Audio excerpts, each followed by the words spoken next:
श्री स्वामी समर्थ। मी श्री श्री सद्गुरू दादा महाराज वंदनीय सौ ताई माऊली मंदिराचे संस्थापक सदस्य श्री PR कुलकर्णी आणि प्रदीपजी देशपांडे यांना मी इथं व्यासपीठावर आमंत्रित करतो। आपण त्यांच्या टाळ्यांच्या गजरात स्वागत करूया। त्याचबरोबर अण्णांच्या बरोबरीने ज्यांनी काम केलेलं आहे ते आबासाहेब मोरजकर इथं आज कोकणातून इथं आलेले आहेत, त्यांचं आपण टाळ्यांच्या गजरात स्वागत करूया। शिवापूर शाखेचे पुरंदरे काका आणि खडकी शाखेचे कांचनताई हरिहर इथं उपस्थित आहेत, त्यांचे आपण टाळ्यांच्या गजरात स्वागत करूया। श्री स्वामी समर्थ। आज गुरुवार अर्थात स्वामीवार दिनांक 8 फेब्रुवारी 2024। 8 फेब्रुवारी म्हणण्यापेक्षा आपण आजची तिथी जी आहे ती आज आहे। आज कसं एक विशेष काहीतरी वेगळं आहे, तर विशेष हे असं की आज शिवरात्री आहे। महाशिवरात्र वेगळी आणि शिवरात्र वेगळी। जसं मी म्हणतो गुरुपुष्य, गुरुवारी येणारं पुष्य नक्षत्र जर असेल तर ते गुरुपुष्य। पुष्य नक्षत्र दर महिन्यात येतं, तसंच दर महिन्यात शिवरात्री सुद्धा येते। शिवरात्री कधी येते? अमावस्येच्या आदला दिवस, म्हणजे तो शिवरात्र, हिंदूंचा सण शिवरात्र। आज मुस्लिमांचा सण जो आहे जैश-ए-मेराज हा मुस्लिमांचा सण आहे आज। त्याचबरोबर आज मेरू त्रयोदशी हा जैन समाजाचा सण, जैन समाजाचा सण जो आहे मेरू त्रयोदशी। त्या दिवशी वृषभराज त्यांचं महानिर्वाण झालं। वृषभराजांचं कार्य खूप मोठं आहे, ते सांगत बसलं की मग सद्गुरूंचं प्रबोधन आणि बाकी सगळं राहून जाईल। त्यामुळे आपण फक्त एवढंच सांगू की आज जैन लोकांचा सण आहे, मुस्लिमांचा सण आहे, हिंदूंचा सण आहे, आणि आज गुरुवार म्हणजे ब्रह्मांड नायक इथे जे बसलेत त्यांचा जो उत्सव आहे आज तो आज असा हा आजचा दिवस। आजच्या दिवसात अजून एक घटना अशी घडली 1297 मध्ये चांगदेव महाराज माहिती आहे की वाघावरनं जाणारे, वाघावर बसून ज्ञानेश्वरांना भेटणारे ते चांगदेव महाराज, त्यांची आज समाधी दिन आहे आजचा दिवस। अशा बऱ्याच गोष्टी आहेत की आजच्या दिवशी घडलेल्या आहेत, म्हणजे आजच्या तारखेला, आजच्या तिथीला। आज ह्या शुभदिनी आजचे आरतीचे जे भाग्यवान सेवेकरी आहेत, खरोखरच भाग्यवान आहेत ते। आजची आरती ज्यांच्या हस्ते झाली ते महाराष्ट्रातील लाडकं व्यक्तिमत्व म्हणायला काही हरकत नाही। सिनेमा, नाटक, एकपात्री प्रयोग, नेपथ्य, दिग्दर्शन, लेखन, निवेदन आणि माझ्यासारखं हे काय म्हणतात त्याला सूत्रसंचालन, हे असं जे करणारे आहेत तो माझा ज्येष्ठ बंधू दिलीप हल्याळ आणि त्यांच्या सहचारिणी म्हणजे माझ्या वहिनी सौ मेघा हल्याळ यांच्या हस्ते आरती संपन्न झाली। आजचा महाप्रसाद ज्यांचा आहे ते म्हणजे माझी आई निर्मला हल्याळ, वय वर्ष 85।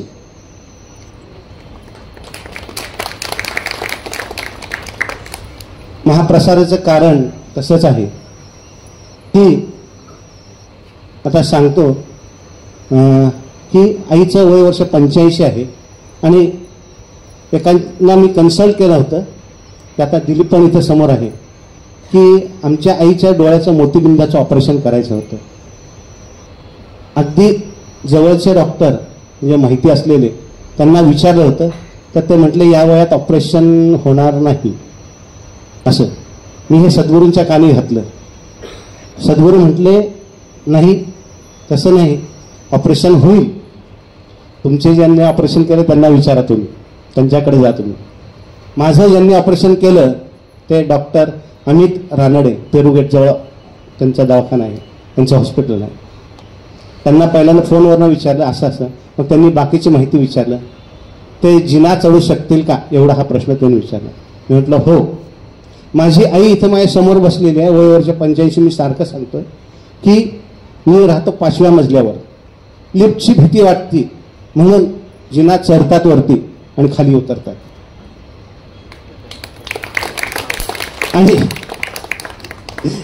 आणि आता स्वतः लिफ्टने खालीवर करतात, पण जिनाचा वापर जास्त करतात. अशी ही माझी आई. त्यांचं डोळ्याचं ऑपरेशन डॉक्टर रानडेंनी केलं आणि ते ऑपरेशन यशस्वी झालं. पुन्हा मी सांगतो, सद्गुरु वाक्य प्रणाम, सद्गुरु वाक्य प्रमाण, सद्गुरु वाक्य प्रणाम, दोन्ही शब्द बघा. प्रणाम आहे, प्रमाण पण आहे. सद्गुरूंनी सांगितलं ते खोटं कधीच होणार नाही. त्याचबरोबर मागच्या एक 15 दिवसापूर्वी माझा नातू अत्यवस्थ होता. तो दवाखान्यामध्ये हॉस्पिटलमध्ये ॲडमिट होता आणि सद्गुरूंनी इथनं व्यासपीठावरनं सांगितलं तो उद्या नक्की बरा होईल. डॉक्टर सुद्धा सांगू शकत नव्हते, ते सद्गुरूंनी इथं व्यासपीठावरनं सांगितलं. 100% विश्वास जर ठेवला तर काही गोष्ट काहीही घडू शकतं.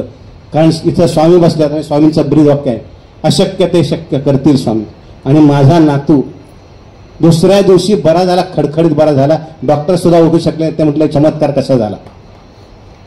अशा गोष्टी इथं घडतात, इथं होऊ शकतात. फक्त काय पाहिजे? 100% विश्वास पाहिजे, भक्ती पाहिजे, श्रद्धा पाहिजे आणि त्याचबरोबर आपल्याला संयम देखील पाहिजे. आणि मग हा आनंद कसा साजरा करायचा? सद्गुरूंना विचारलं की आम्हाला महाप्रसाद करायचा आहे.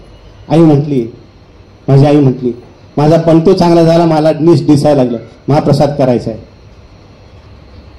सद्गुरूंनी लगेच तारीख दिली जवळची आणि तारीख जवळची मिळाली आबा. आणि हे कौतुक बघायला इथं आबा आलेले आहेत. मला फार कौतुक वाटतं आबांचं की एवढ्या कोकणातून मालवणहून एवढे आलेले आहेत लांबून आबा. तर आईने मग आज ठरवलं प्रसाद करायचा. मग माझी बहीण कर्नाटकामध्ये राहते, ती सुद्धा आली आणि त्यांनी ठरवलं की आता तिथनं येताना तिने बेसनाचे लाडू आणलेले आहेत आणि कर्नाटकचा एक पदार्थ जो आहे त्याला म्हणतात बिशीब्याळी हुळी अन्न. आता ज्यांना माहीत असेल ते बघा, भाताचा एक प्रकार आहे तो. सगळं साहित्य कर्नाटकातून आणलेलं आहे. मसाले स्वतः बनवलेत तिने, माझ्या बहिणीने. आणि भाजी वगैरे सुद्धा तिथनंच घेऊन आले. काल संध्याकाळी आले आणि नेहमीप्रमाणे गाडी भरलेली होती. वासुमामा समोर आहेत, अंदुमामा समोर आहेत. नेहमीच गाडी भरून येते, पण यावेळेस गाडी वेगळ्या कारणासाठी भरून आली. म्हणजे डोळे भरून येतात. कालपासून त्यांची तयारी सुरू झाली. आणि आबा खरं आपण वरती आला असतं बरं झालं असतं, बघितलं असतं आपण कशी तयारी करतात ते. तर आबा शेवटी म्हटलं नाही मी वरती नाही येतो, आज तुमच्याकडे पाहुण्यांची हे गडबड आहे. कालपासून जे सुरू केलं ते आत्ता संध्याकाळी त्यांचं तो बिशीब्याळी हुळ्यांना हा पदार्थ तयार करून झाला. आपण सगळ्यांना त्याचा स्वाद घ्यायचा आहे. तत्पूर्वी मी या सर्वांना हल्लाळ परिवार, जोशी परिवार आणि कुलकर्णी परिवार इथं उपस्थित आहे. हे सगळे हल्लाळ परिवाराचे शाखा आहेत. त्यांना मी इथं आमंत्रित करतो आणि सद्गुरूंना मी विनंती करतो की आपण त्यांचा यथोचित सत्कार करावा. श्री स्वामी समर्थ.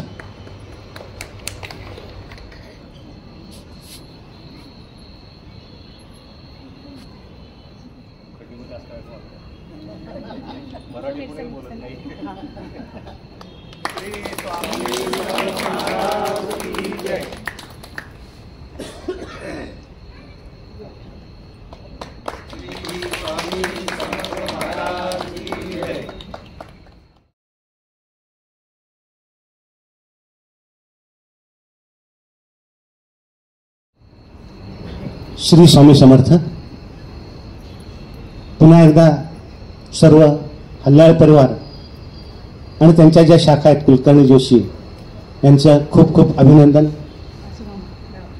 आणि वासुदेवराव जे आहेत त्यांचंही खूप खूप अभिनंदन. श्री स्वामी समर्थ अण्णा महाराज, सद्गुरू दादा महाराज, सद्गुरू आबा आणि वंदनीय ताईमाऊली यांचे कृपाशीर्वाद अखंडपणे असेच आपल्या पाठीशी राहोत अशी स्वामींच्या शरणी प्रार्थना करतो. आणि आबा इथं आलेले आहेत. आबा ही म्हणजे आम्हाला तुमचं ऐकायचंच असतं सारखं, म्हणजे आपण बोलावं आणि आम्ही ऐकावं असं आहे. पण आज जरा थोडंसं वेगळं आहे. जरा म्हणजे भक्तांची गर्दी सुद्धा भरपूर आहे, पण तरीसुद्धा म्हणजे ही संधी काय मी सोडणार नाही. तर असं आहे की आबांची छोटीशी मी मुलाखत घेतो. म्हणजे आबांना बोलतं कसं करायचं, आबांना बोलतं करायचं म्हणजे तसं थोडंसं ते स्वतःविषयी कमी बोलतात आणि आमची स्तुती करत बसतात. तर थोडंसं असं मी सांगतो, अण्णांची आठवण येते आज. श्री स्वामी समर्थ.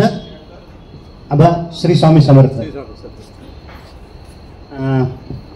आज काही की राहून राहून अण्णांची आठवण येते मला. मी सारखं मगाचपासून म्हणायला लागलोय. तर थोडंसं असं आहे की आपण अण्णांच्या बरोबरीने काम केलेलं आहे. अण्णांच्या बरोबर बऱ्याच वेळा असायचा. अण्णांच्या बरोबर कोकणात बऱ्याच फिरला आणि अण्णांनी मठ स्थापन सुद्धा केलं, त्यांच्याबरोबर पण आपण होता. अण्णा हे खरं आमचं दैवत आहे. सद्गुरूंचे स्वामी म्हणजे अण्णा. आणि आज असं अण्णांचं कार्य आम्ही पुढे सद्गुरूंनी चालू ठेवले असं जे म्हणतो. पण थोडंसं मी विचारतो की आबांना, आबा जेव्हा अण्णा कोकणात जायचे किंवा कुठं भक्तांच्याकडे जायचे तर त्यांचं स्वागत कसं काय व्हायचं ते आपण जरा थोडंसं सांगता का? श्री स्वामी समर्थ. स्वामींच्या चरणी आणि गुरुवारी अण्णांच्या चरणी माझं त्रिवार वंदन. आधी पहिल्यांदाच माझी मुलाखत म्हणजे मला हे हा प्रकार नवीन आहे. परंतु ज्या वेळेला आम्ही अण्णांचा माझा परिचय तसा जवळजवळ 20-22 वर्ष झाली. 20-22 वर्षापूर्वीपासून अण्णांच्या सानिध्यात मी होतो. गुरुवारी अण्णा हे कोकणात ज्या ज्या वेळेला यायचे त्यावेळेला मी त्यांच्यासोबत असायचो. आणि ज्या घरी अण्णा जायचे किंवा ज्या केंद्रामध्ये जेव्हा ज्या गावामध्ये अण्णा जायचे त्या गावामधले जे लोक होते ते अण्णांचं उत्सुकपणे स्वागत करायचे. आणि ते स्वागत असं की अण्णा आल्यानंतर अण्णांना पाठ मांडायचा समोर दरवाजामध्ये. पाणी आणि दूध घेऊन अण्णांचे चरण धुवायचे, त्याच्यावर हळद कुंकू व्हायचं, त्यांना फुलं व्हायची आणि अण्णांच्या चरणी मस्तक नतमस्तक व्हायचं. हे त्या ठिकाणी अण्णा असताना म्हणजे त्यावेळेला सर्व लोक ते करत असत. हा म्हणजे अण्णांचं स्वागत असं होत होतं. अण्णा येण्यापूर्वी, अण्णा आता गावामध्ये येणार आहेत, आपल्याला भेटायला येणार आहेत, तर पूर्वी साधारणतः तिथं लोकांच्या मध्ये कसं असायचं वातावरण वगैरे, ते कसं आहे? अण्णा येणार म्हटल्यानंतर गावामध्ये एक वेगळं वातावरण निर्माण व्हायचं. लोकांना खूप म्हणजे हे वाटायचं की अण्णा येणार आहेत आपल्या गावामध्ये. तेव्हा अण्णांचं स्वागत लोक उत्सुकपणे करत असत आणि प्रत्येकाची इच्छा असायची की अण्णाने माझ्या घरी यावं, आमच्या घराला अण्णांचे चरणस्पर्श व्हावेत.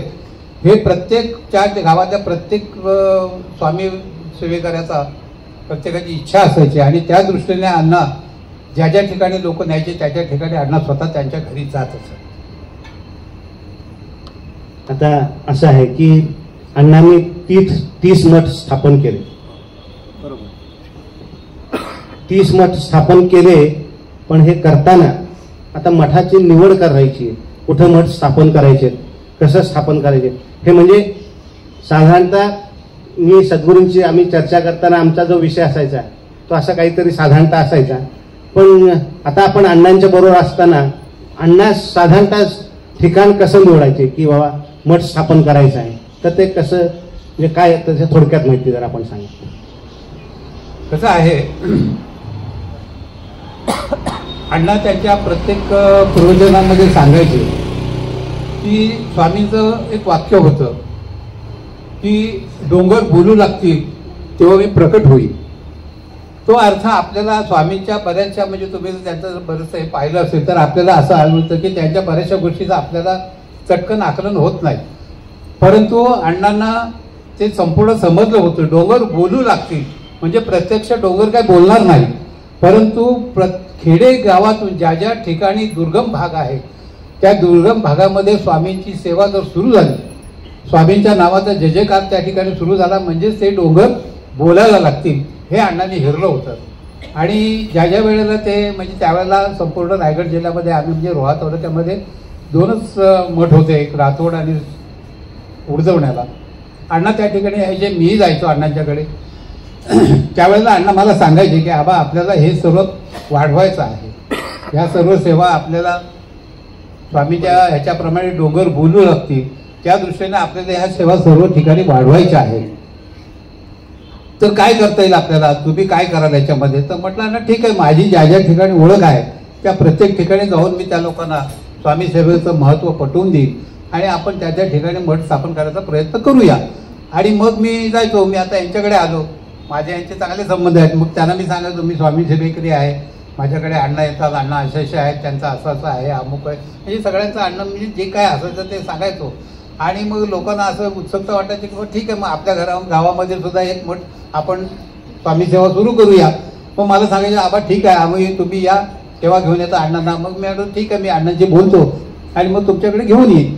मग मी अण्णांशी संपर्क करायचो, अण्णांना सांगायचो की अण्णा असं असं अमुक गावामध्ये आपल्याला ही सेवा सुरू करायची आहे, तर तुम्ही आपल्याला त्या ठिकाणी जायचं आहे.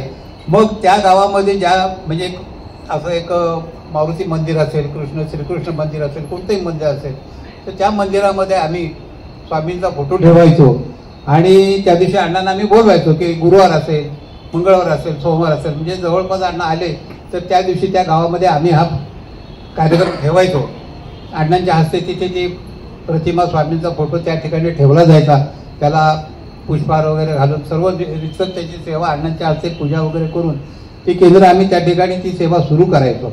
आणि मग ती सेवा म्हणजे जसं आता या ठिकाणी आपण आता बघितलं, आपण सगळे होतात आरती वगैरे सगळी, तशी त्या अण्णांनी स्वतः स्वामींच्या आरत्या स्वतः त्यांनी लिहिलेल्या होत्या.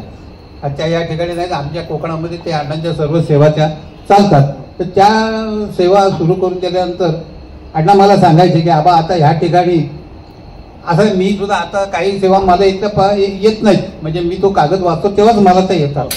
परंतु हे तिथं कसं होतं की ह्या सगळ्या सेवा केलेल्या असल्यामुळे मला त्या सगळ्या तोंडपाठ होत्या. मग अण्णा मला म्हणायचे आबा तुम्ही काहीतरी करा आणि या लोकांना ह्या सगळ्या सेवेचा लाभ झाला पाहिजे. मग त्या वाराला मी संध्याकाळी 6 वाजता त्या गावामध्ये जायचो आणि त्या लोकांना संपूर्ण आरतीची जशी या ठिकाणी ही सगळी आपली मंडळी तयारी करते तशी मी त्या गावातल्या काही मुलांकडून मुलींकडून ती सेवा करून घ्यायचो, आरतीची तयारी करून घ्यायची. मग गावातलं एक जोडपं तयार करून ठेवायचो की बाबा आज तुम्ही याची आरती घ्यायची आहे, मग त्याच्यासाठी तुम्ही नैवेद्य तुमच्या घरून आणायचा. मग त्याच्यामध्ये एक मूठ भात, काय भाकरी किंवा चपाती असेल तर काय भाजी असेल ती, एवढं सगळं घेऊन यायचं, पानाचा विडा. आणि ते तो नैवेद्य सगळा तिथे आणल्यानंतर तो ठेवून तो कसा ठेवायचा, त्याच्यावर तुळशीचं पान कसं ठेवायचं, ह्या सर्व सेवा मी त्यांना समजावून सांगायचो. आणि मी ही संपूर्ण सेवा संध्याकाळी 6:30ला बरोबर आरती सुरू व्हायची आणि 6:30 वाजल्यापासून तर ती साधारण 1 तासभर ती सेवा आमची चालायची. 1 तासाभरामध्ये हे सर्व झाल्यानंतर ती सेवा संपायची. आणि मग त्यांना तो सराव होईपर्यंत मी त्या प्रत्येक केंद्रामध्ये जात असे.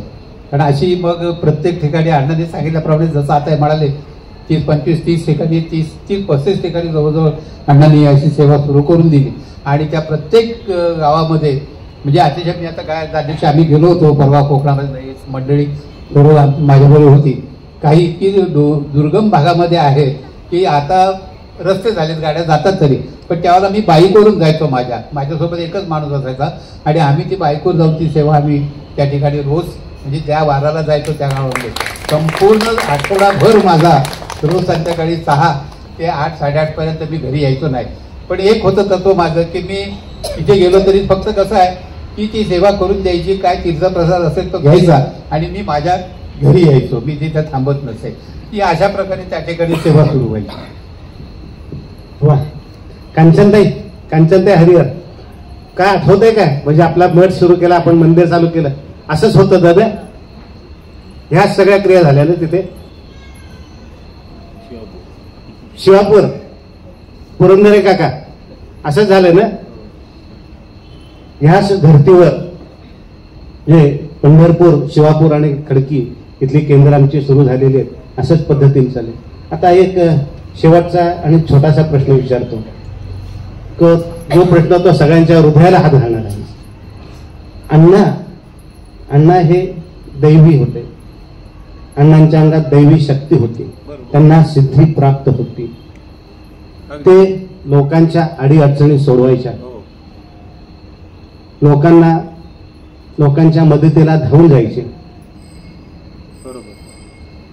तर साधारणतः ते कसं त्यांचं हे चालायचं ते थोडंसं सांगता येईल का थोडक्यात अगदी?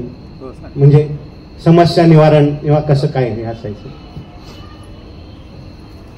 कसं असायचं की ज्या ज्या वेळेला अण्णा आम्ही हे मठ स्थापन केल्यानंतर आठवड्यातून एकदा अण्णा त्या ठिकाणी यायचे. म्हणजे मला म्हणायचे की आबा कुठल्या केंद्रात जायचं, मग मी सांगतो अमुक केंद्रामध्ये आपल्याला जायचं आहे. आता हे मठ सुरू होऊन जवळजवळ वर्ष झालं की त्या वर्षाला त्याचा वर्धापन दिन आम्ही करत असू आणि ह्या वर्धापन दिनाला अण्णा त्या ठिकाणी यायचे. सकाळी आल्यानंतर म्हणजे आदल्या दिवशी अशी परिस्थिती, म्हणजे त्यावेळेला अशी परिस्थिती, आता बरेच लोक तयार झालेत ह्या सेवा करण्यासाठी, म्हणजे ती मंडळ मांडायची, त्याची पूजा अर्चा करायची, हे आता काही गुरुजी शिकलेले आहेत ते करतात, आपलीच मुलांची. पण त्यावेळेला असं होतं की मी आणि माझ्यासोबत दुसरे सेवेकरी होते, हेलकर म्हणून, आम्ही दोघेच जण होतो. मग आदल्या दिवशी संध्याकाळी त्या गावात जायचं, ती सर्व 5-7 मंडळं असेल ती सर्व मांडायची, दुसऱ्या दिवशी सकाळी लवकर जाऊन त्या ठिकाणी ती सेवा सुरू करायची आणि मग ते अण्णा त्या ठिकाणी यायचे. अण्णा यायचे त्यावेळेला आम्ही काही कोणाला सांगत नव्हतो, परंतु अण्णा आले की लोक अण्णांची इतकी म्हणजे मनापासून सेवा करायची की सर्व प्रकारे त्यांना हे करायचे. आणि मग त्या ठिकाणी लोकांच्या समस्या सोडण्याच्या दृष्टीने लोक मला सांगायचे की आबा आमच्या अशा अशा अडचणी आहेत, काय करता येईल? म्हटलं ठीक आहे, आपण 1 तास 2 तास अण्णाच्या जवळ बसूया, अण्णांना तुमचा तुम्ही प्रश्न सांगा, अण्णा त्याच्यावरती तुम्हाला मार्गदर्शन करतील. आणि त्याच्याप्रमाणे मग ते समोर येऊन बसलं की मी अण्णांच्या बरोबर बसलेला असायचो बाजूला.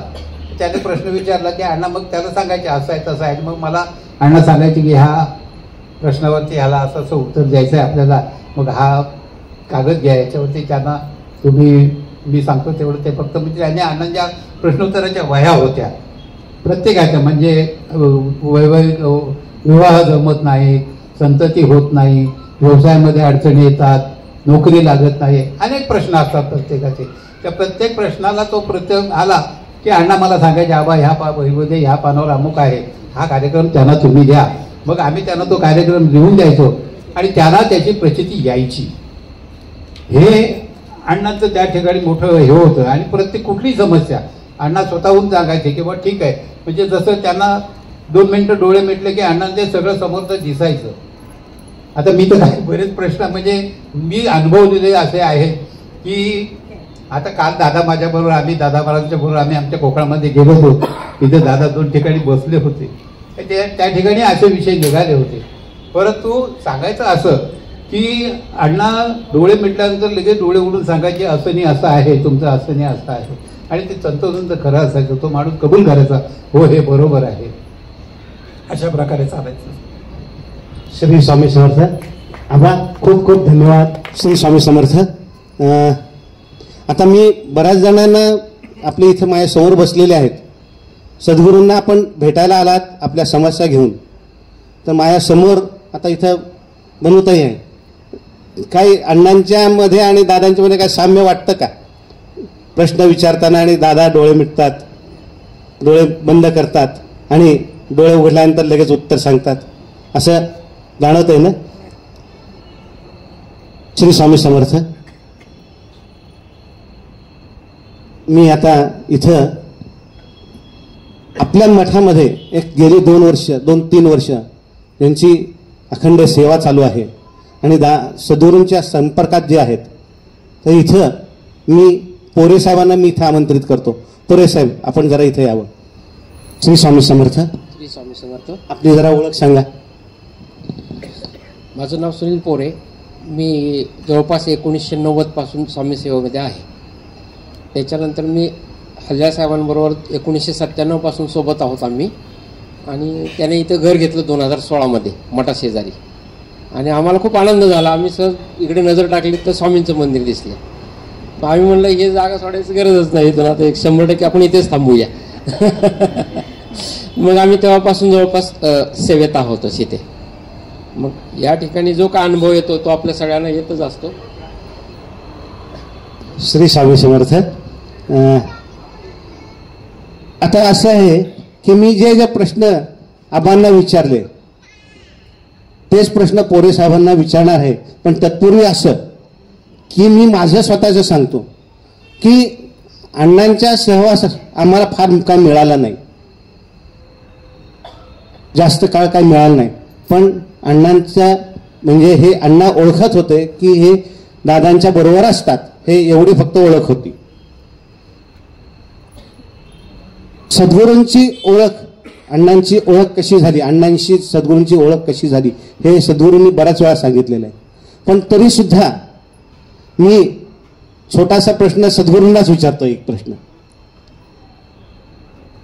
आपल्याला अण्णांनी जे आता ह्यांनी आबांनी जे सांगितलं आणि आत्ता आपण जे आपण पाहतो सगळीकडं, आपण आता सगळीकडे येता आणि ह्याच्यामध्ये मला खूप साम्य वाटतं. कारण हे आम्ही अनुभवतोय, आम्ही बघतोय आणि आम्ही तसंच करतोय. अण्णा जेव्हा इथं यायचे या ठिकाणी तर तेव्हा आपल्याला काय वाटायचं आणि आपण आपली तयारी कशी असायची, हा छोटासा प्रश्न. श्री स्वामी समर्थ. प्रत्यक्ष भगवंत आपल्याकडे येतो ही भावनाच खूप सुखावणारी होती. आणि त्या क्षणाची आम्ही वाट बघायचो. संध्याकाळी 5:30 किंवा 6 पर्यंत अण्णा यायचे. पण आम्ही सकाळपासून त्या तयारीमध्ये आणि आदल्या दिवशी रात्रीपासून किंबहुना की उद्या अण्णा येणार आहेत आणि त्यांना ते माईक सिस्टीम म्हणा किंवा त्यांच्या आवडीचे पदार्थ काय आहेत, महाप्रसाद काय करायचा, असं एक उत्कंठा होती की तो क्षण कधी 5:30 वाजता म्हणजे आदल्या दिवशी रात्री झोपतानाच की आता पटकन उद्या उठल्याबरोबर लगेच 5:30 वाजले पाहिजेत आणि अण्णा आले पाहिजे असं व्हायचं ते मनामध्ये. आणि अगोदरचं वातावरण उत्साहमय असायचं. नांगरे साहेब झालं किंवा कुलकर्णी, त्यावेळेचे जे सेवेकीर होते कर्वे, नंतर देशपांडे, PR, आम्ही सगळे अशी वाट बघत असायचो. कधी कधी 5:30 ते 5:45 व्हायचे, कधी 6 वाजायचे. आणि मग आपण म्हणतो ना की तो क्षण आला की अण्णा त्यांची गाडी इथे यायची, ते उतरायचे आणि ते उतरल्यानंतर जेव्हा त्यांचं पहिलं पाऊल इथे पडेल तेव्हापासून जे वातावरण बदलायला लागायचं की तो एक चैतन्य वेगळंच जाणवायचं त्याला. की तो अनुभव मी आत्ता घेतोय की मी त्या रूपात मी जेव्हा जातो तिथे जायला मला तो अनुभव मिळतो. मला हेच म्हणायचं. पोरे साहेब, जेव्हा आपल्या इथं किंवा कुठेही आता एखाद्या घरी सद्गुरू येणार आहेत तर तेव्हा आपल्याला कसं वाटतं की आपल्याकडे सद्गुरू येणार आहेत तर त्यावेळेस आपल्या मनामध्ये काय आणि आपण काय काय करत होता त्यावेळेस? आत्ता दादांनी जे सांगितलं की अण्णा आल्यानंतर कसं काय आपण तयारी करत होतो किंवा त्याचा काय आपल्याला अनुभव किंवा काय येत होतं, आपली श्रद्धा किती असायची त्यावेळेला, त्याच्यापेक्षाही कितीतरी जास्त पटीनं आपण दादांच्या वाट पाहत असतो. आता आमच्या घरी दादा जवळपास 2-3 वेळा आले. आपण त्यावेळेस सत्संग घरी ठेवला होता. परंतु दादा रे येणार म्हणलं की आपण 8 दिवस अगोदरपासूनच तयारीला लागतो. पहिली गोष्ट अशी. मग साहेबाशी आम्ही चर्चा करतो, अरे साहेब काय काय करता येईल आपल्याला याच्यामध्ये, म्हणजे जेवढं काही जास्त सेवा आपल्या हातून घडू शकते तेवढे आपण प्रयत्न करतो. आता जवळपास आपण जेवढे सेवेकरी आहोत त्या बहुतेकांच्या घरी दादा ताई आलेलेच आहेत. आता माझ्या घरी 2-3 वेळा जेव्हा आले पहिल्यांदा त्यावेळेला आम्ही आपण तर आता आपली घर त्या मनाने छोटी आहेत, मग आपण लिफ्ट पासूनच तयारी करतो. लिफ्ट पासून आपण पहिल्यांदा पायगाड्या घालतो. त्याच्यानंतर दरवाजामध्ये आपण दादांचे स्वागत करतो. त्याच्यानंतर आतमध्ये जेव्हा काय आरतीची जी काय तयारी केली असते मग आपले सेवेकरीच मदतीला असतात आपल्या सोबत घरामध्ये तयारीसाठी. मग त्या ठिकाणी फुलांची आरास करणे, फोटोची सगळे काही जे काही तयारी असते किंवा आरतीची तयारी असते सगळे मिळूनच करतात. आणि त्यानंतर दादांचं जे प्रबोधन चालू होतं ते थांबू नये असं वाटतं आपल्याला. हे कंटिन्यू चालू राहिलं पाहिजे. किती वाजो, 1 वाजो 2 वाजो. आता माझ्याकडे जरी ज्या वेळेला दादा आले त्यावेळेला जवळपास आम्ही 1 ते 2 वाजेपर्यंत घरात बसून होतो, पण कोणाला जाऊ वाटे ना बाहेर, घरातून बाहेर. हा आमचा अनुभव आहे. आणि बडोद्यांकडे तर वेगळाच अनुभव आहे. तिथे गेल्यानंतर म्हणजे काय स्वर्गात गेल्यासारखंच वाटतंय. म्हणजे ज्यावेळेला आपण उतरतो बसमधून तिथनंच तयारी असते त्यांची तर सोडेपर्यंत. म्हणजे हे खूप चांगले अनुभव आणि दादांचा आपल्याला त्याच्यामध्ये खूप मोठा आशीर्वाद मिळावा यासाठी आपण सगळेजण तत्परतेने सेवेमध्ये तयार राहतो. मुख्य हेतू असा होता की आपण जी तयारी करतो, आपण हे मनापासून ज्या स्वागताची तयारी करतो की सद्गुरू येणार आहेत, आपल्या घरी येणार आहेत, आणि मग आल्यानंतर मग त्यांचं स्वागत कसं करता येईल आपल्याला. मग पायघड्या घालून, ढोल ताशे वाजवून, फटाक्यांची आतिषबाजी करून. आणि काल आम्ही कोकणामध्ये गेलो होतो. पोरे साहेब, आबा आणि सद्गुरूंच्या सोबतच आम्ही होतो सगळे. आणि त्यावेळेस जे बघितलं तो जो अनुभव जो आहे तर तो मी माझ्या शब्दात सांगतो की सद्गुरू आले. आणि आबांनी जे सांगितलं की अण्णा कसे आल्यानंतर मग कसं स्वागत करायचे. सद्गुरू आले, दारासमोर तिथं पाट ठेवला, रांगोळी घातलेली होती, तिथं दादांचं पाद्य पूजन केलं, दूध पाण्याने स्वच्छ पाय धुतले, नंतर पूजन केलं, फुलं ठेवली, औक्षण केलं. तुम्हाला सांगतो भरत चव्हाण जे आहेत त्यांनी औक्षण केल्यानंतर ओक्साबोक्षी ते रडायला लागले. त्याचं कारण असं आहे, ते म्हटले आबा अण्णा परत माझ्या घरी आले हो. आणि भरत जाधवांनी मला मिठी मारली. अल्लाह साहेब, तुमच्यामुळे दादा माझ्या घरी आले, तुमच्यामुळे अण्णा माझ्या घरी आले. हे असं जे स्वागत आहे जे आहे तर ते सद्गुरूंचं ठिकठिकाणी होतंय. मंदिराची स्थापना जी केली, आता त्याविषयी मी थोडंसं मी बोलतो. कंचनताई आपण इथं आहे, आपण पुरंदर काका पण इथं आहेत. मठ स्थापन करायचं आहे तर त्याविषयी पहिल्यांदा सद्गुरू आमच्याशी, आमचे काही सेवेकरी आहेत, ज्येष्ठ सेवेकरी आहेत, नांगरे साहेब आहेत, PR कुलकर्णी आहेत, प्रदीपजी देशपांडे आहेत, आणि त्यानंतर आशिष आहे इथं, पुरंदे काका आहेत. आता जोशी काका इथं नाहीत, जोशी काका पण आहेत याच्यामध्ये. नवीन मठ स्थापन करायचं आहे, नवीन केंद्र स्थापन करायचं आहे. तर प्रथम सगळ्यांशी चर्चा करायची की आपल्याला इथं सेवा सुरू करायची आहे. आणि हे सगळं झालेलं आहे बरं का, बरोबर ना कंचनताई? हे सगळं झालेलं आहे. तिथं त्यांच्याशी चर्चा केली, सेवा कशी सुरू करता येईल ते सांगितलं. मला वाटतं आज सुद्धा आशिष म्हणजे तिथं खिडकी केंद्रावर येतो, तिथं कशी सेवा करायची हे सांगतो. तिथली शिस्त बघण्यासारखी आहे. शिस्त सुद्धा पंढरपूर शाखेची सुद्धा आणि शिवापूर शाखेची सुद्धा. कारण आमचं हे जे केंद्र आहे, आमचं हे केंद्र हे शिस्तप्रिय केंद्र म्हणून ओळखलं जातं सगळीकडं. स्वयंशिस्त ही आमच्या मंडळाचं ब्रीद वाक्य. शिस्त पाहिजेच, त्याशिवाय कुठलीही गोष्ट होणार नाही.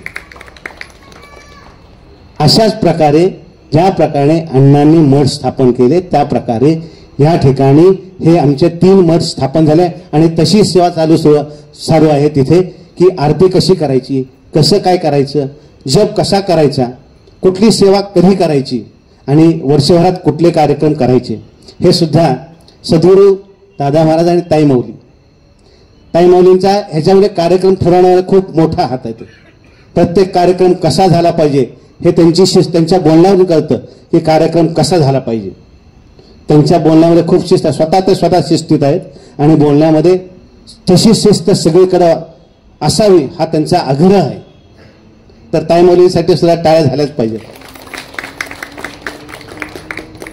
आता राहिला जो जिव्हाळ्याचा प्रश्न, की समस्या प्रत्येकालाच असतात. अण्णांना आम्हाला प्रश्न विचारायचे होते, पण अण्णा त्यांच्याशी जास्त सहवास लाभलाच नाही. मग असं वाटायला लागलं की माझी भक्ती कुठं कमी पडते का, आमच्या लोकांची इथली श्रद्धा कमी आहे का, भक्ती कमी आहे का, का आमच्या स्वामींच्यावर विश्वास नाही. मग आमची समस्या कसं काय. मग एक दिवस अचानक असा उजडला. वैशालीताई आणि काही सहकारी आमची चर्चा झाली आणि सद्गुरू, जे सद्गुरू त्या स्वतःला म्हणून घेत नव्हते, अजूनही म्हणून घेत नाहीत, गुरुस्थानी कोणीतरी पाहिजेच. अट्टहास गुरुपौर्णिमा 3 वर्ष झाली आज. तो कौल जो होता तो वाळुंजकर काकांना तिथं कौल मिळाला, ते आपण ते बघितलं. इथं आपण सगळं हे गुरुस्थानी सद्गुरूंनी बसण्याचं मान्य केलं आणि आमच्या विनंतीला मान्य त्यांनी सद्गुरुस्थान ग्रहणही केलं.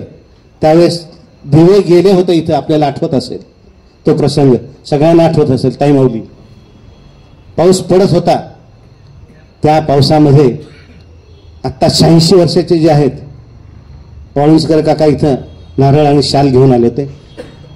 अण्णांशी संधान साधून त्यांनी सांगितलं होतं की इथं सद्गुरूंना, आपल्या दादांना इथं गुरुस्थानी बसवा, आणि इथं आमचं तेच झालं होतं. आणि जेव्हा लाईट गेले त्यावेळेस त्यांनी सांगितलं की हा कौल दिलेला, हे आम्हाला वाळुंजकर काकांनी सांगितलं होतं. लाईट कशासाठी गेले, ते शक्ती ग्रहण करत होते, शक्ती देत होते सद्गुरूंना. ते आपल्या पामरांना काय करणार, आपण म्हणणार लाईट गेले MSCB, आपली बुद्धी तेवढीच चालती. म्हणून तर आपल्या त्याच्यात आणि आपल्यात हा फरक आहे. आज आपण पाहता पोरेसाहेब, मला असं एक छोटंसं आता विचारायचं, सद्गुरूंना भेटायला येताना लोक इथं भेटायला येतात, तुम्ही भेटला असाल, आपल्या समस्या असतील, तर आपण समस्या म्हणल्यानंतर सद्गुरू कसं बोलतात, म्हणजे काय करतात, ऍक्शन फक्त सांगा. म्हणजे ऍक्शन म्हणजे सांगा काय काय करतात. माझ्या बाबतीत म्हणजे माझे नातेवाईक असो, मित्रमंडळी असो, बऱ्याच जण काहीतरी समस्या मांडतात, त्यावेळी मी सांगतो की आपण दादांच्याकडे जाऊया, त्याच्यावर आपल्याला नक्की कौल मिळणार आहे आणि त्याचा तुला 100% फायदा होणार. तर अशा दृष्टीनं आता मी बऱ्याच वेळेला आलो या ठिकाणी आणि बऱ्याच लोकांनाही घेऊन आलो. तर आल्या आल्या दादांच्याकडे पाहिले की असं वाटतं ही समस्या ऑलरेडी आपली संपलीच आहे. आता सांगायची गरजच नाही राहिली आपल्याला समस्या मांडायची, इतकी त्यांची. आणि ज्यावेळेला दादा समस्येवर समोर बसून जे सांगत असतात तर ते उपाय एवढे सोपे असतात की हे तर आपण कधीही करू शकतो असं वाटतं आपल्याला. आणि फक्त ते कसं प्रामाणिकपणे जर आपण केलं आणि त्याच्यामध्ये जर विश्वास ठेवला तर त्यातून तुमची समस्या जी काय असेल ती त्याच्यापेक्षा जास्तच तुम्हाला त्याचा फायदा मिळू शकतो. ही दादांचं जे काय त्याच्याबद्दलचं म्हणजे मदत असते प्रत्येकाला करण्याची, तर त्यातून बाहेर नक्की पडतात सगळेजण. असं विचारायचंय की आपण प्रश्न विचारल्यानंतर दादांची मुद्रा कशी असते. स्वामींच्याकडे पाहावं आणि दादांच्याकडे पाहावं या मुद्रेमध्ये कोणताही फरक नसतो.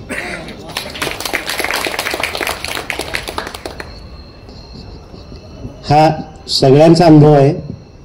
पोरेसाहेब खूप खूप धन्यवाद. अण्णांचं कार्य जे पुढं आपण चाललंय असं म्हणतो, तर आज इथं आबा आहेत, इथं मी आहेत, इथं सद्गुरू आहेत आणि इथं माझ्याबरोबर सगळे आपण स्वामी भक्त, सगळा हा भरलेला भाग, संपूर्ण परिसर भरलेला आहे. आणि आपण सगळेजण ऐकत आहात की अण्णांची शक्ती सद्गुरूंच्या मध्ये आहे. अण्णा जे करत होते ते सद्गुरू करतात. अण्णा जे आता एखादा प्रश्न विचारल्यानंतर अण्णा डोळे मिटून, डोळे हे बंद करून विचाराधीन होतात आणि 1 मिनिटांनी डोळे उघडून ते सांगतात उपाय. तर तोच तोच प्रसंग इथं आम्हाला इथं दिसतो.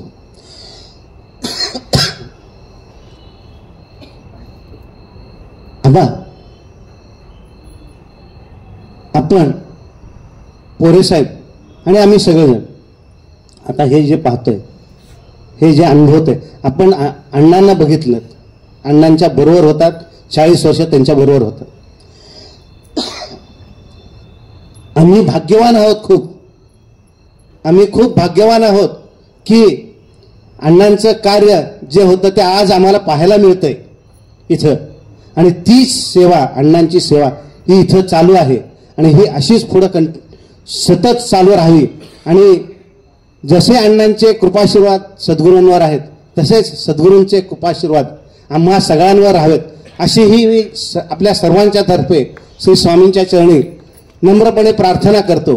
आणि ही छोटीशी मुलाखत जरा थोडीशी दीर्घ झाली, पण हे ऐकायलाच पाहिजे होतं आणि हे मला बोलायचंच होतं, म्हणून मी आज मी फायदा घेतला असं मी म्हणेन, पण मला हे करायचंच होतं. श्री स्वामी समर्थ. आज अण्णांच्या बाबतीमध्ये आज या ठिकाणी बरेचसे म्हणजे माहिती प्राप्त झाली आपल्याला. ज्या ज्या वेळेला मी अण्णांच्या सोबत होतो त्या प्रत्येक वेळेला मी बऱ्याचशा गोष्टींचा अनुभव घेतलेला आहे. आज काल आम्ही कोकणामध्ये गेलो होतो, म्हणजे त्या ठिकाणी राण्याची वाडी म्हणून एक गाव आहे, त्या ठिकाणी मठाची स्थापना होते आहे. त्याचं बांधकाम अण्णा, दादा, आम्ही सर्व मंडळी त्या ठिकाणी होतो. आता ते बांधकाम जवळजवळ पूर्णत्वाला गेलेलं आहे आणि त्या ठिकाणी आता स्वामींची मूर्ती बसवायची आहे.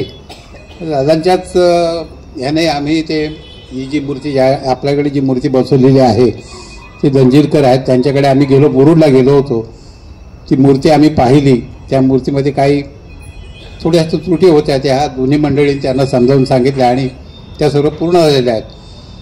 ज्या ज्या गावामध्ये आम्ही त्या ठिकाणी गेलो, मी जाण्यापूर्वी फक्त लोकांना एवढंच सांगितलं आहे की दादा महाराज आपल्याकडे येतात, त्यांचा अनुभव आणि अण्णांचा अनुभव जवळजवळ आपल्याला सारखा आहे. आता लोकांना माहिती आहे, मी अण्णांच्या जवळ असल्यामुळे मला काय होतं ते माहिती होतं. परंतु आम्ही त्या गावामध्ये दादा गेल्यानंतर मी तर कोणालाही सांगितलं नाही की दादाचं स्वागत असं करा, पाठ मांडा, रांगोळी काढा, त्यांचे हे करा, ते मी काही सांगितलं नाही. परंतु त्यांना एवढंच सांगितलं होतं की आपल्या गावामध्ये आपल्याकडे आज ही व्यक्ती अशी येते, तर त्यांचं यथोचित सगळ्यांनी स्वागत झालं पाहिजे. आणि त्याप्रमाणे त्याच्या लोकांनी म्हणजे न सांगता, जसं आता त्यांनी सांगितलं भरत चव्हाणांना अश्रू आविर्भावात त्यांना, की खरी गोष्ट आहे ती. कारण त्या प्रत्येकाला असं जाणवलं की अण्णाच आपल्याकडे आलेले आहेत. आता त्यांची म्हणजे बोलून म्हणजे सांगू नये, परंतु त्यांची आर्थिक स्थिती तशी नसताना सुद्धा काल त्यांनी अण्णांचं, दादांचं फार मोठं खूप चांगल्या प्रकारे तिथं त्यांनी स्वागत केलं. म्हणजे खूप म्हणजे मला इतकं वाटलं, मला शेळके आमचे ते जोडीदार आहेत ते मला बोलले काय आहे या माणसाचं. तर परंतु सांगायचं तात्पर्य असं की दादांचं त्या ठिकाणी परवाच्या दिवशी अशा प्रकारे उत्स्फूर्तपणे त्या ठिकाणी स्वागत झालं. लोकांना असं वाटलं की अण्णाच आपल्याकडे आलेले आहेत आणि त्या दृष्टीने लोकांनी दादांचं त्या ठिकाणी दादा महाराजांचं स्वागत केलेलं आहे. मला एवढंच सांगायचं आहे की आम्हाला जे अण्णांच्यामध्ये किंवा यांच्यामध्ये बघायला मिळालं तेच मला दादांच्यामध्ये बघायला मिळतं. मी दादाला नेहमी बोलतोय की मला ही अशी सेवा करायला संधी मिळावी. आता कुठपर्यंत मी नेहमी दादांना मला सांगता येत नाही, परंतु माझा मगाचपासून आल्यापासून तोच विषय या ठिकाणी आहे. मी 4 वाजता आलो, माझा दादा तोच विषय चालू आहे, साहेबांचा तोच विषय चाललेला आहे. आणि मला असं वाटतं की हे आपल्याला फार चांगली या ठिकाणी म्हणजे दादांच्या स्वरूपामध्ये आपल्याला या ठिकाणी फार मोठी विभूती मिळालेली आहे. आणि त्यांच्या मला तर मी मगाशी पण एक व्यक्ती मी काय त्यांना ओळखत नाही, पण त्यांनी मला बरंचसं सांगितलं. मलाही ते मला पटलं. मी तर काय दादांचा अनुभव म्हणजे मी इथं ज्या ठिकाणी पहिल्यांदा आलो तेव्हापासूनच दादांचा मला अनुभव आलेला आहे.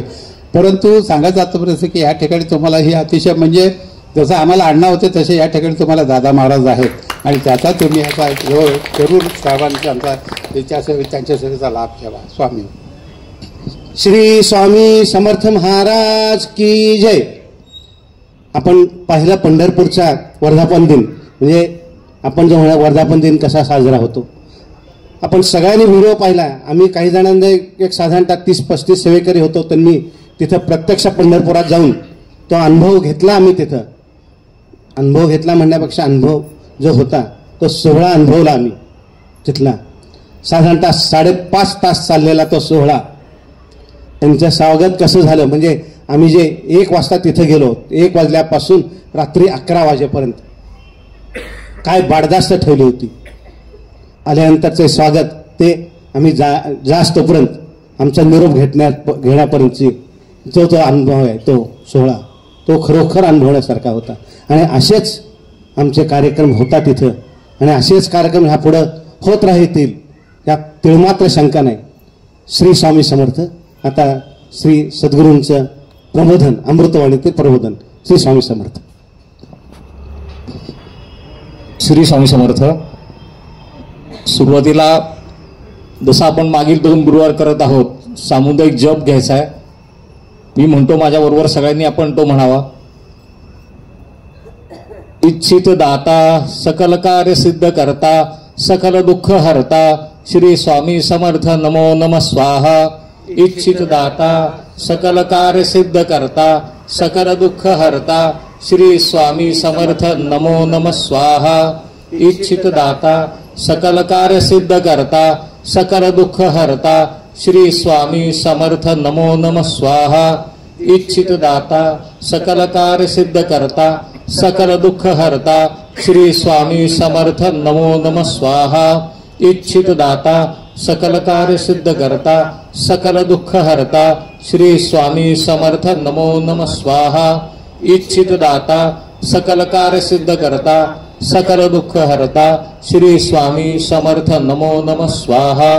इच्छित दाता सकल कार्य सिद्ध करता सकल दुःख हरता श्री स्वामी समर्थ नमो नमः स्वाहा.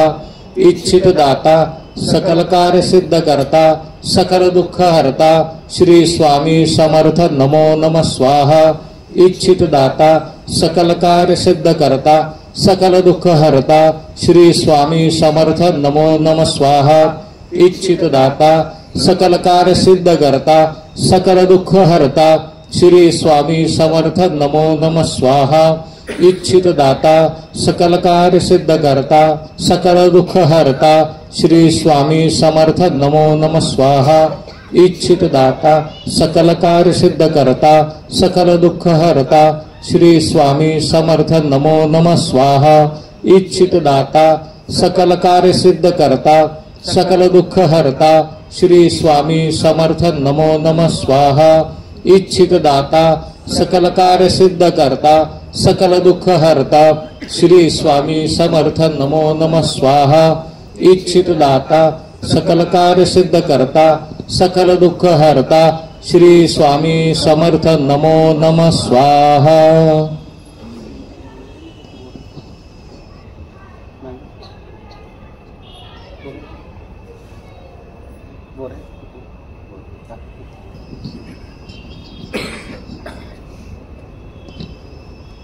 श्री स्वामी समर्थ. अण्णा महाराज, परमपूज्य अण्णा महाराज, सद्गुरू दादा महाराज आणि सद्गुरू माऊली आणि माझे सर्व स्वामी भक्त आणि माझे सगळ्या स्वामी सेवेकरी. अण्णांचा एक अनुभव म्हणजे असा की अण्णा यायचे, इतकं आनंदी वातावरण असायचे की खूप त्यांचं स्वागत व्हायचं इथं आल्यानंतर आणि मग सगळं झाल्यानंतर त्यांची जी काही प्रश्न उत्तर वगैरे चालायची ते जे लाईन लावायची ती एवढी लाईन लागायची की बस. आणि एवढ्या लाईनमधनं त्यांनी मला पुढे बोलवलं, कारण मी त्यांना कधीच काय मागितलं नाही आत्तापर्यंत. पण त्यांनी मला पुढं बोलवून त्यांनी असं सांगितलं की गणेश स्तोत्र हे तुम्ही फक्त म्हणा 11 वेळा. आणि ते माझं जवळजवळ 8 ते 10 वर्ष चालू आहे. आणि आता गणेश जयंती आली आहे आणि त्या गणेश जयंती पासूनच चालू केलं होतं म्हणून ती आता आठवण झाली, म्हणून हा एक अनुभव सांगितला. श्री स्वामी समर्थ. श्री स्वामी समर्थ महाराज की जय. श्री सद्गुरू दादा महाराज, अमृतवाणी. गुरु महिमा असा आहे, आपण किती जरी वर्णन करू म्हणलं हे 15 मिनिटं किंवा 20 मिनिटं त्याच्यामध्ये खूप अवघड असतं. आणि आपण सगळेच भाग्यवान म्हटलं पाहिजे की हा असा अण्णाच्या सहवासात आपण आलो, अण्णाच्या मार्गदर्शनाखाली इथं मंदिर स्थापन झालं आपल्याला स्वामी सेवा करायची संधी मिळाली आणि कुठेही मीपणाचा असा कुठेही बडीजाव न आणता अण्णा जे काय करत होते की अतिशय साध्या पद्धतीने कोणाबरोबर स्कूटरवर बसून जाणार, रिक्षाने कुठे गाडी, मोठी गाडी पाहिजे, बस पाहिजे, अमुक काही कुठलाही मागणी नाही, कुठलाही आर्थिक व्यवहार कुठे नाहीत, 1 रुपया सुद्धा कधी कोणाकडनं ते घ्यायचं नाही. आज आपण बघितलं की बऱ्याच ठिकाणी बाहेर ही जी प्रश्नोत्तर हा जो कार्यक्रम असतो त्याकरता वेळ दिली जाते, एक 15 मिनिटाची वेळ आहे, त्याच्यामध्ये इतके रुपये, इतके प्रश्न, अर्धा तास हवा असेल, इतके रुपये, इतके तुम्हाला प्रश्न, असं त्याच्यामध्ये ते काही अटी दिलेले असतात. तसं अण्णांच्याकडे कधीच काही कुठे वेळेचं बंधन नाही, पैशाची कधी मागणी नाही, अतिशय निस्वार्थपणे आयुष्याची इतकी वर्ष स्वामी सेवा करणं आणि फक्त ध्यास काय की स्वामी नामाचा प्रसार व्हायला पाहिजे, स्वामी नामाचा जो प्रचार व्हायला पाहिजे आणि स्वामी भक्त तयार व्हायला पाहिजेत, स्वामी भक्तांच्या जीवनातल्या अडचणी दूर व्हायला पाहिजेत. म्हणून अण्णांनी स्वतः हा मंत्र तयार केला, तो सिद्ध केला आणि तो सगळ्या स्वामी भक्तांना ते सांगायचे की तुम्ही हा मंत्र एखादा मनामध्ये संकल्प करा, एखादं मन तुमचं कुठलं कार्य अडलं असेल, कुठलं काम अडलं असेल, तुम्ही हा मंत्र 16 वेळेला रोज म्हणा, तुमचं ते काम मार्गी लागेल. तर म्हणून आपण हा मंत्र इथे तयार, आत्ता माझ्याबरोबर जे बसलेत श्री PR कुलकर्णी की त्यांनी त्याचे स्टिकर करून घेतलेले आहेत. तर नंतर काही दिवसांनी आपल्याला ते स्टिकर प्रत्येकाला मिळतील. आपण ते आपल्या घरी किंवा कामाच्या ठिकाणी जर का लावलं तर रोज ह्या मंत्र म्हणायची आपल्याला पण सवय लागेल. गुरूंच्या विषयी विश्वास किंवा गुरूंच्या विषयी श्रद्धा किती असावी त्याचा उल्लेख मला वाटतं गुरुचरित्रामध्ये आहे. आणि गुरुचरित्र म्हणलं की माझं बोट नेहमी हल्ला साहेबांच्याकडे जातं, कारण त्याच्यामधलं जे पहिलंच वाक्य त्यांनी सांगितलं की गुरु आज्ञा का गुरु वाक्य प्रमाण. तर एक डॉक्टर होते, गुरुचरित्राची असंख्य पारायणं झाली, स्वतः डॉक्टर असून गुरुचरित्राची पारायणं केलेली. कारण म्हणजे दोन्ही थोडंसं वेगळं वाटतं की एकीकडे डॉक्टर आणि एकीकडे अध्यात्म फार कमी लोकांच्यात बघायला मिळतं असं ते. त्यांच्याकडं एक अशी एक केस आली, एक स्त्री आली होती त्यांच्याकडे की त्या स्त्रीला दाढी मिशा यायच्या त्या आणि ती खूप म्हणजे खूप औषध पाणी तिने केलं होतं. मग तिला कोणी ते सांगितलं अमुक डॉक्टर आहेत आणि ते ह्या अध्यात्मातले पण खूप मोठ्या पदावर पोचलेले आहेत, तू त्यांच्याकडे जाऊन एकदा विचार. कारण अनेक नामांकित डॉक्टरांच्याकडे जाऊनही काही तिला तो ठोस उपाय कोणी सांगेना की आता हे बंद कसं होणार. कारण दाढी मिशा घेऊन ती खूप मोठ्या उच्च पदावरती ती त्या कंपनीमध्ये काम करत होती आणि हा त्रास अचानक सुरू झाला होता. बरं रोज तर ती दाढी किंवा मिशा ते तिला घरी ते करून जायला लागायचं. ते बरं बाहेर समाजामध्ये हसणं व्हायचं, चेष्टा व्हायची, ऑफिसच्या कामामध्ये चेष्टा व्हायची. बरं इतक्या मोठ्या पदावरती असल्यानंतर नोकरी सोडू शकत नव्हती, मोठा गलेलठ्ठ पगार होता, काम करणं भाग होतं. त्या डॉक्टरांच्याकडे आल्यानंतर त्यांनी जसं प्राथमिक शारीरिक तपासणी जी करतात ती केली, पण त्यांना त्यांच्या गुरूंच्या विषयी अपार श्रद्धा होती. आणि गुरुचरित्राचं वाचन म्हटल्यानंतर जसं अण्णांच्याकडनं जी शक्ती प्राप्त होऊन आता आपण म्हणजे मी इथे जे मार्गदर्शन करतो तसं ते त्यांना असं काय कळत एक साथ द्यायचे गुरु त्यांचे पण. त्यांनी क्षणभर डोळे मिटले, गुरूंचं नाव घेतलं. गुरुचरित्रामधले श्री नरसिंह सरस्वती स्वामी महाराजांचं जे वर्णन आहे ते थोडंसं डोळ्यापुढे आणलं आणि विनंती केली की मी आता ह्या स्त्रीला जो काय उपाय सांगेल त्यांनी त्या स्त्रीला फरक पाडावा. त्यांनी त्या स्त्रीला सगळं विचारलं, तुम्ही कुठे कुठे काम करत असाल वगैरे. ते सगळं झाल्यानंतर त्यांचं सगळं ऐकून घेतलं आणि मग त्यांनी सांगायला सुरुवात केली की तुम्ही जे काम करताय हे काम पुरुषाचं आहे. तुम्ही ज्या खुर्चीवर बसताय त्या खुर्चीवर पुरुष एक बॉस जो असतो त्या सगळ्यांच्या मनामध्ये काय कल्पना असते की एक पुरुष तिथे पाहिजे. तुम्ही त्या खुर्चीवर बसल्यानंतर तुमच्याकडे ते अधिकार आले, तुमच्याकडे सत्ता आली आणि तुमच्याकडे काम करून घेण्याची जी धमक किंवा जी ताकद पाहिजे ती आली. आणि मग तुम्ही तुमच्या सहकारी लोकांच्याकडनं तुम्ही ते काम करून घेऊन लागलात. तुम्ही हक्काने सांगायला लागलात हे अमुक नाही अमुक पाहिजे. कसं असतं थोडंसं शालीनता ही स्त्रीकडे असावी आणि मर्दानगी ही पुरुषाकडे, म्हणजे पुरुषांनी हुकूम करावेत स्त्रीने ते सौजन्याने सांगावं, तर तसं न करता तुम्ही ते हुकूम देत गेलात. आणि हुकूम देत गेल्यानंतर असं होत गेलं की ते स्त्रीच्या शरीरातले हार्मोन्स बदलायला लागले. कसा परिणाम होतो बघा, मानसिकता सुद्धा कशी होती. हार्मोन्स बदलल्यामुळं तुम्हाला ते दाढी मिशायला लागलं, म्हणजे पुरुषी व्यक्तिमत्व तुम्हाला प्राप्त झालं. तुम्ही जी खुर्ची आहे, तुमचं जे स्थान आहे, त्यांनी तुम्हाला ते पुरुषी व्यक्तिमत्व ते बहाल केलं.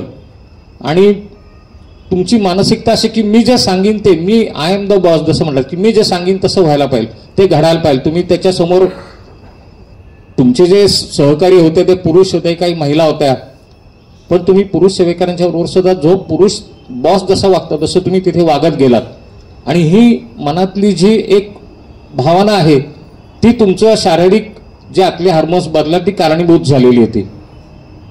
आता त्याच्यावर उपाय एकच की तुम्ही हे जे आहात, तुम्ही ते जीन्स घालून, टी शर्ट घालून किंवा कोट घालून जे तुम्ही कामाला जाता ते न जाता तुम्ही साडी नेसून जा, तुम्ही हातात बांगड्या घाला, तुम्ही कुंकू लावा. आणि जेवढं होऊ शकेल, जसं स्त्री जसं सौम्यतेत बोलती, शालीनतेत बोलती, तसं तुम्ही सर्वांच्या बरोबर वागायला सुरुवात करा. आणि नक्की मी सांगतो तुम्हाला 1 महिन्यामध्ये हा फरक जाणवेल. माझ्या गुरूंच्यावरती विश्वास आहे. जे गुरूंनी मला सांगितलंय, मी जे आत्ता जेवढं बोललो ते हे सगळं माझ्या गुरूंनी सांगितलेलं आहे. तुम्ही ह्याचं पालन फक्त करा आणि 1 महिन्याने मला सांगा काय फरक झाला ते. आणि अक्षरशः त्या स्त्रीने पण तसं सुरुवात केली. दुसऱ्या दिवशीपासून ती कामावरती साडी नेसून जायला लागली, टिकली लावून जायला लागली, बांगड्या घातल्या. जसं स्त्री वागते तसं ती वागायला लागली. आणि खरोखरीच तो चमत्कार घडला की 1 महिन्याच्या आत जसं तिला ते दाढी मिशा उगवला अचानक सुरुवात झाली होती, तसं ते संपूर्ण कमी झालं. आणि पूर्ण जे स्त्री स्वरूप म्हणतो ते तिथं आलं. आणि मग ती परत डॉक्टरांच्याकडे आली. तिने सांगितलं की हे सगळा हा 1 महिन्यामध्ये तुम्ही खरंच चमत्कार घडवलाय. तर ते म्हणलं चमत्कार मी नाही घडवला, गुरुचरित्राचं माझं वाचन आणि मला जे गुरूंनी शिकवण दिलेली होती की जे काय सांगशील ते मी तिथं आहे असं समजून तू सांग, मला साक्षीला घे, तुला यश मिळेल, तू जे बोलशील ते. तसं मी जे इथे करत आलो की मी अण्णांना साक्षीला घेतो की मी आता ह्या लोकांना हे अमुक अमुक सांगितलेलं आहे आणि ह्याला तुम्ही यश द्या. तर त्याच्यामुळे हे यश माझं नाही, यश अण्णांचं आहे, यश स्वामींचं आहे. आणि स्वामी शक्ती इथे कार्यरत आहे. महाराज नेहमी जो त्यांचा भक्त असे ना त्यांना ते कुठे जाऊन देत नव्हते. आणि आपण कोणी पण बघा, कसाही विचार करा की आपल्या घरामध्ये, मला आता परवा एक प्रश्न असा आला होता की घरामध्ये आपल्या टाक असतात, आपल्या देवतांचे कुलदैवत किंवा कुलस्वामिनीचे टाक असतात. तर जसं स्वामींच्याकडे आम्ही आलो तर तसं थोडंसं तिथे दुर्लक्ष व्हायला लागलं. तर हे कसं काय? तर मग त्याच्यावर असं की महाराजच असं सांगायचं की तुम्ही मला त्याच्यात बघा, तुमचं कुलदैवत कुठलं खंडोबा आहे ना, तर तुम्ही खंडोबाला जा, पण तिथं मीच असेन. पंढरपूरला गेला तर विठोबा म्हणून मीच असेन. त्यांचं एक शिष्य होते, माधव शास्त्री नाव होते. वैष्णव असल्यामुळं विष्णूंच्या वरती जास्ती श्रद्धा. घरामध्ये सगळे देव होते. अक्कलकोटला राहायचे. नैवेद्यावर सगळं दाखवून झालं की स्वामींच्या दर्शनाला जायचे. पण नैवेद्याच्याला काय करायचे, घरातल्या देवांना पहिले नैवेद्य दाखवायचे आणि मग स्वामींना तो नैवेद्य घेऊन जायचे. तर महाराज नेहमी म्हणायचे की अरे मी आहे, तू कोणालाही काही दाखवलं, नैवेद्य कसाही दाखव तू. पण त्यांचं नाही, त्यांचा नैवेद्य दाखवला परत मनात विचारायचं की नाही, आपले देव पहिले मग स्वामी. एक दिवस त्यांना जायचं असतं दक्षिणेकडचं आपलं जे प्रसिद्ध स्थान आहे विष्णूंचं, बालाजी. घरातनं काहीतरी ते घेऊन निघतात, जो काय प्रसाद असेल म्हणा, त्यावेळेचं काय असेल, चुरमुरे, साखरपुडा, जे काय असेल ते घेऊन निघतात. एकदा मनात विचार येतो की स्वामींच्याकडे जाऊन त्यांना दाखवून मग आपण, पण दुसऱ्या मनात नाही की नाही, आपला देव कुठला आहे, बालाजी, मग पहिला बालाजीला दाखवायला पाहिजे, मग आपण स्वामींना आणून देऊ. तिथपर्यंत पोहोचतात. त्या डोंगरापर्यंत गेल्यानंतर तिथं महाराज त्यांना उभे दिसतात. तिथं त्यांना एकदम आश्चर्य वाटतं, अरे अक्कलकोट कुठे, म्हणे बालाजी कुठं. तर ते म्हणतात महाराज तुम्ही इकडे कसं काय. ते म्हटलं मी आता ते कंटाळलं, म्हणले तुम्हाला सारखं काहीतरी असं उष्ट खायला घालतो, पहिले तू तुझ्या देवाला खायला घालतो, मग नंतर मला खायला घालतो ना, आता तू वर जाऊन बघ कोण तुझं तिथं दिसतंय. ते इतकं म्हणजे स्वामींची हे की आपल्या भक्ताला दाखवून द्यायचं की सगळीकडे अरे मीच आहे, तुम्ही मनात कुठलाही असा दुजाभाव ठेवू नका. आपल्या घरी जरी टाक असतील कुलदैवतेचे फोटो असेल त्याची आपण सेवा करतो न करतो दुर्लक्ष होतं, तर असं मनात काय भावना आपण स्वामींना नैवेद्य दाखवतो ना तो सगळ्यांना पोहोचेल तो. आणि खरोखरीच त्याला तो जेव्हा जातो वर तर बालाजीच्या जागी त्याला परत स्वामी दिसायला लागतात तिथे. ही जी आहे हे जे घडवून आणणारे जे आहेत हे महाराजच असतात. म्हणून मी नेहमी सांगतो की आता आपण इथे आलोत ना की फक्त स्वामींचं नाव कुठलंही संकट असू दे स्वामींचं नाव आपण बघा. तुम्ही सुद्धा आता बघा जो मनुष्य आता ह्या सेवेमध्ये आला असेल 3-4 वर्ष की त्याच्या मनामध्ये स्वामींचं नाव जरी गणपतीच्या देवळात गेलो तरी पहिलं स्वामींचंच येतं. कुठेही गेलो तरी पहिलं श्री स्वामी समर्थ किंवा स्वामी ओम असंच आपल्या पहिल्या मनामध्ये येतं. ते हा संपूर्ण कलियुगाचा जो तारक आहे जो तारणहार आहे ते महाराजच आहेत. म्हणून कलियुगी तारक नाम श्री स्वामी समर्थ एकच नाम असं त्यांनी सांगितलं होतं. तर ह्या नामाचा महिमा आहे गुरूंचा महिमा. परत हा विषय वाढत जाईल तर मी आता ह्या गुरुवारी इथे थांबतो. आपली पालखी सोहळा इथे सुरू होईल. पालखी सोहळ्याला ज्या भक्तांना जायचं असेल त्या भक्तांनी पालखी सोहळ्याबरोबर जावं. ज्या भक्तांना इथे थांबायचं असेल त्यांना महाप्रसादाची सोय इथे केलेली आहे. आणि आत्ता जो आपण मंत्र घेतला होता इच्छित दाता सकल कार्य सिद्ध करता तो मंत्र इथे तुम्ही सामुदायिकरित्या सुरू करा असं जे सुचवणारे आहेत ते पण स्वामी भक्त श्री वराळे साहेब आता इथे आलेत तर इथे जोरदार टाळ्या त्यांच्याकरता की आपल्या महिन्यातल्या दर गुरुवारचा तिसरा प्रसाद जो गुरुवार असतो महिन्यातला तिसरा गुरुवार तो श्री वराळे साहेबांच्या करता असतो. आणि हा 1 वर्षभराकरता त्यांनी अगोदरच तो बुक करून ठेवला की दर महिन्यातला तिसरा गुरुवार आम्ही प्रसाद करू. आणि जेव्हा ते 2दा त्यांचं प्रसाद झालं त्यांनी सांगितलं की अण्णाचा मंत्र आपण इथे पण सुरू करू तुम्ही इथे सामुदायिकरित्या तो मंत्र घ्या. आणि अशा सूचना आपल्याला नक्कीच स्वागतार्ह आहेत. सेवेसंबंधी ज्या कोणाला सूचना करायच्या असतील सेवेसंबंधी तर त्यांनी जरूर करा. इथली जी म्हणजे आरती मंडळ की आपला हा जो संपूर्ण कार्यक्रम असतो गुरुवारचा तो जर का आपल्याला त्याच्यामध्ये सुधारणा करायला हव्या असतील त्याच्यामध्ये काही बदल हवे असतील तर आपण नक्की कळवा. त्याची दखल आपण नक्कीच घेऊ. पालखी सेवेकरी आपण पुढे येतील आणि आपण तोपर्यंत स्वामींचा जय जयकार करू. जय जय श्री स्वामी समर्थ. जय श्री स्वामी समर्थ. जय जय श्री स्वामी समर्थ. जय श्री स्वामी समर्थ. जय जय श्री स्वामी समर्थ. जय जय श्री स्वामी समर्थ. श्री स्वामी समर्थ. अण्णा महाराज की जय.